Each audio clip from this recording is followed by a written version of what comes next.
Hello everyone, welcome to CLAT prep. आज है 17 of the मई 2025 और जैसा कि आपको पता है हम डेली न्यूज एनालिसिस करते हैं, फैक्चुअल एनालिसिस करते हैं, उसके साथ 20 क्वेश्चंस की प्रैक्टिस भी करते हैं। तो चलिए उसी सीक्वेंस को कंटिन्यू करते हैं। आज का पहला क्वेश्चन है, when is national dengue day observe? तो किस दिन डेंगू डे मनाया जाता है? तो याद रखना 16 of the May, option number B is the right answer. मुझे कमेंट करके बताना कि डेंगू किस मच्छर के काटने से होता है ना, कौन सा मॉस्किटो उसके लिए रिस्पॉन्सिबल है, आप मुझे उसका नाम बताना।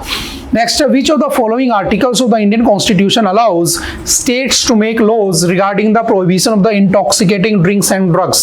हमने आज के आर्टिकल में पढ़ा था कि जिसमें टॉक्सिक जो होती है ना लीकर, उसको पीने से लोगों की डेथ हो जाती है। पंजाब में तो न्यूज में आता है। तो कौन से आर्टिकल में है कि बैन होना चाहिए? आर्टिकल 47 किसका है? डीपीएसपी का पार्ट है और गांधीयन प्रिंसिपल से ले रखा है। हमने इसको एडिटोरियल में अच्छे से डिस्कस किया था।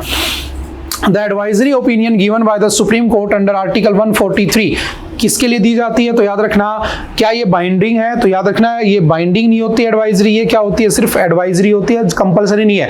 यानी कि जो आर्टिकल 43 है उसके अंदर प्रेसिडेंट जो है वो सुप्रीम कोर्ट से क्या ले सकता है? ओपिनियन ले सकता है, एडवाइस ले सकता है। ठीक है, प्रेसिडेंट द्रौपदी मुर्मू ने अभी उनसे पूछा ना 14 पॉइंट्स, वो सब हमने पढ़ा था एडिटोरियल में। ठीक है, तो क्या है वो? It is not binding, it is only advisory. In May 2025, the President of India invoked Article 143. उन्होंने इन्वोक किया, क्यों? तो उनको क्या चाहिए था? The scope of the powers of the governors in the state assemblies.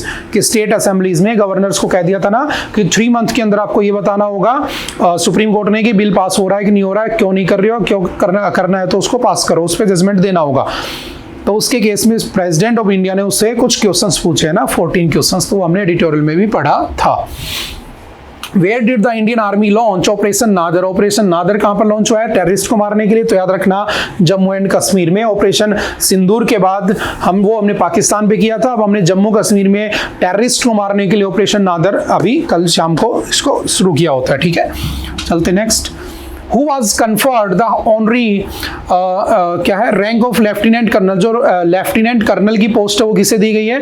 तो याद रखना लेफ्टिनेंट कर्नल की पोस्ट आपकी दी गई है किसको? नीरज चोपड़ा को। Option number B is the right answer. ठीक है, चलते next. Who authored the book PMO Through the Ages? तो किसने लिखा है PMO Through the Ages? तो याद रखना Himanshu Roy. Option number D is the right answer. Simple one liner में याद रखना। Who has been appointed as a distinguished professor at National Law University Delhi, NLU Delhi में किनको प्रोफेसर बना दिया गया? तो याद रखना DY चंद्रचूड़ जी को, जो हमारे फॉर्मर CGI रह चुके हैं सुप्रीम कोर्ट के। ठीक है। Which state's chief minister launched the AI anchor named Ankita? किस स्टेट ने अपने वहां का एक AI आर्टिफिशियल इंटेलिजेंस का एंकर नेम रखा है अंकिता, लॉन्च किया? तो कौन है? तो याद रखना Assam. Option number A is the right answer. बताना मुझे who is the CM of Assam. काफी न्यूज में रहते हैं ना, देखते हैं कौन बताता है। Which states chief minister launch the digital crime prevention portal? किस स्टेट के चीफ मिनिस्टर ने digital crime prevention portal launch किया? तो याद रखना Gujarat. Option number C is the right answer. Simple one liner में याद रखना। Which schedule of the Indian Constitution allocates the subject of intoxicating liquor? ये भी हमने डिस्कस किया था। तो intoxicating liquor किस में आती है? तो लीकर सब्जेक्ट है स्टेट लिस्ट का। कौन से शेड्यूल में? 7th शेड्यूल के अंदर उसको इंक्लूड किया गया। उसमें एक यूनियन लिस्ट होती है, एक स्टेट लिस्ट होती है, एक कॉन्करेंट लिस्ट होती है। ठीक है, जैसे एजुकेशन कॉन्करेंट लिस्ट में आता है, सिमिलरली लीकर स्टेट लिस्ट में आती है। Which of the following states has imposed a complete ban? किसके ऊपर? अल्कोहल के कंजम्पशन पर, सेल पर कंप्लीट बैन किसने लगा रखा है? तो इनमें से गुजरात, और दूसरा कौन सा है? बिहार। तो इनमें से Gujarat is the right answer. In which landmark case did the Supreme Court uphold the constitutional validity of prohibition on alcohol, stating that the right to trade in liquor is not a fundamental right? तो याद रखना right to trade in liquor किस में कहा था? तो याद रखना state of Bombay versus FN Balsara case में कहा था। ठीक है, क्यों आपका फंडामेंटल राइट नहीं है कि आप उसका ट्रेड करो। Whose tragedies in India are primarily caused by the consumption of which of the following toxic substances? तो ये भी हमने पढ़ा था। Whose tragedies किसे कहा गया? तो जो जहरीली शराब पीने से होता है ना, जिसको मिथेनॉल कहा गया। ठीक है, मेथनॉल को पीने से होता है। आपने अगर इसको पिया 10 ml पी लिया तो आप अंधे हो सकते हो, अगर आपने 30 ml ये पी ली तो आपकी डेथ भी हो सकती है विद इन 30 आवर्स। ठीक है, तो बहुत टॉक्सिक है। और जो स्टेट गवर्नमेंट होती है उसके पास अल्कोहल है, तो ज़्यादा पैसा कमाने के लिए ड्रिंकेबल अल्कोहल के अंदर वो इंडस्ट्रियल अल्कोहल मिला देती है, जिससे लोगों को उसका खामियाजा ना भुगतना पड़ता है। ठीक है, तो वही सब हमने आज एडिटोरियल में डिस्कस भी किया था।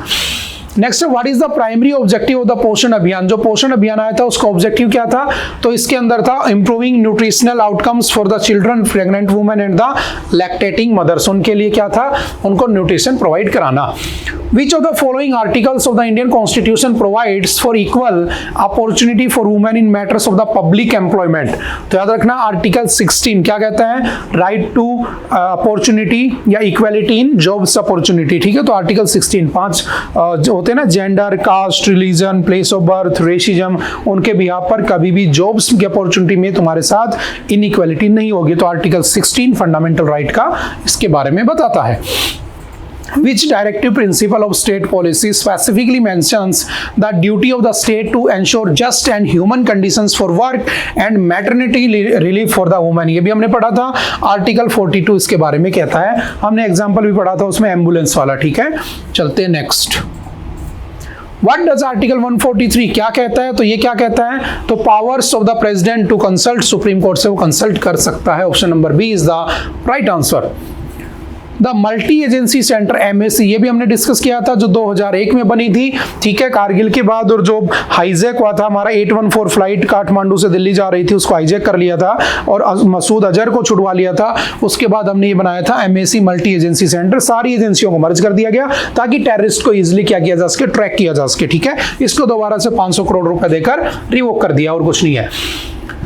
The multi-agency center operates under the administrative control of which ministry? तो कौन सी मिनिस्ट्री के अंडर आता है, तो ministry of defence, ministry of home affairs के अंडर आता है। Option number is the right answer. Simple one liner में याद रखना, आज हमने पढ़ा भी था।